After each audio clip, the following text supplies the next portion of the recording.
to Healthy Minds, a show where we talk about mental health issues. My name is LaShawn McCautry. And I am Ronaldo Moody. And today we're going to be talking about mental health emergencies. What is a mental health emergency? Well, LaShawn, there are different things that you would call mental health emergencies. Okay. It could be a psychotic break, such as someone running out in the street, not clothed, or it could be someone wanting to harm themselves or harm someone else. There are different things that we can consider an emergency, but what's important to understand about a psychotic emergency or a mental health emergency is that there is some type of danger. It's happening right now, it's serious, and they need help. Okay, great. So, I mean, with all that being said, what do a person do? What do you do when there is that emergency? Well, the first thing to do is you don't want to try and take it on by yourself. Okay. That's the very first thing. You really want to look and try and seek professional help. So if you feel that you are in danger or someone else is in danger, like your family or your kids or even yourself, if there's any type of danger, the first thing you do is you call 911.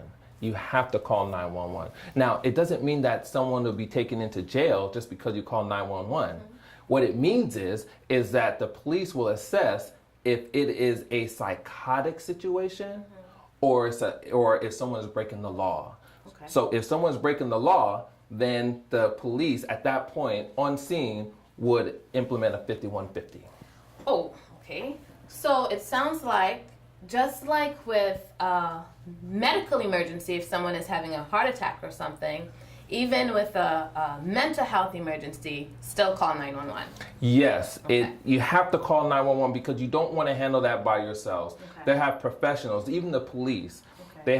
The police can also bring out mental health professionals to assist in the situation. Just because the police are called, it doesn't mean that everyone's going to jail. Okay. Okay, that sounds good. So just a minute ago, you mentioned some numbers. 5150. Yes. What is that?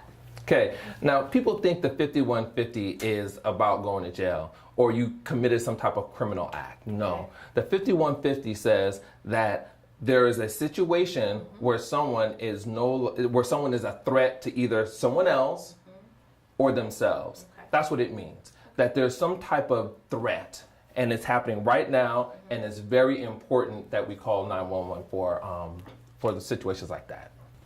So we're going to be talking now about the 72-hour hold. What goes on with that process?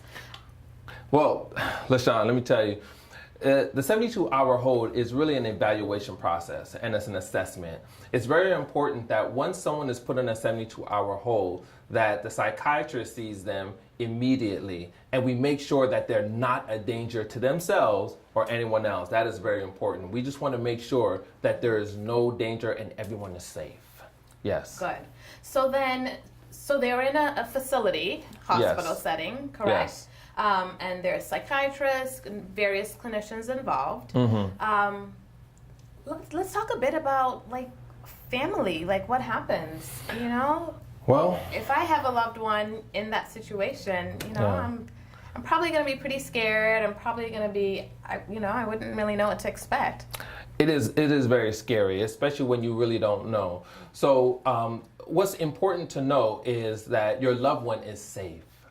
That your loved one is safe. That's the most important thing to know, that they're safe, because they're around mental health professionals, they're being evaluated by psychiatrists, they're seen by a clinician who's going to talk them through exactly what they're going through, if it's their first psychotic episode or if it's their 30th psychotic episode. It doesn't really matter. Right. There's a clinician there to talk them through whatever it is they're going through. And a psychiatrist is there to balance. And this is the most important part, because most people think that medication is just the wrong thing to do. No, the psychiatrist is there to balance medication and therapy.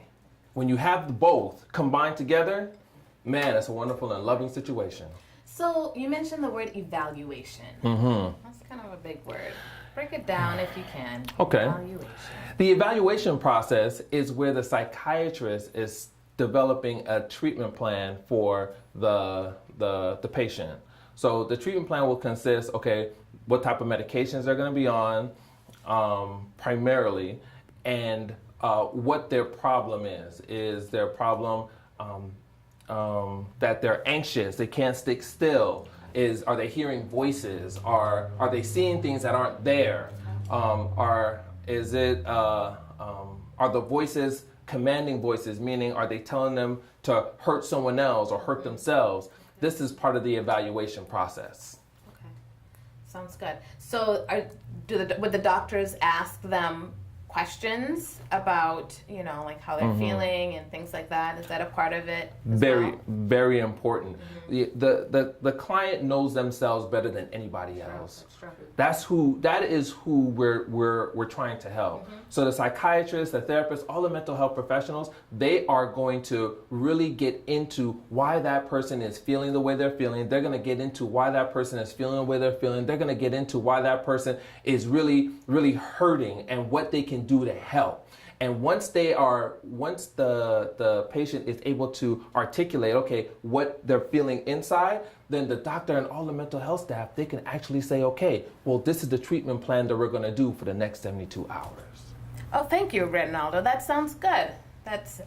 It'll make someone feel so much more comfortable knowing that information. Oh, yes. And that's the key to mental health. Being informed. When you're informed, then you feel empowered. And when you're empowered, then you know how to help your family a whole lot better, because it's not just the mental health professionals. It's not just the psychiatrists or the doctors or the people working inside the hospital. What it's really about is the whole person care. It is about family being involved in treatment. Once you get family involved in treatment, then that's where the real help comes in.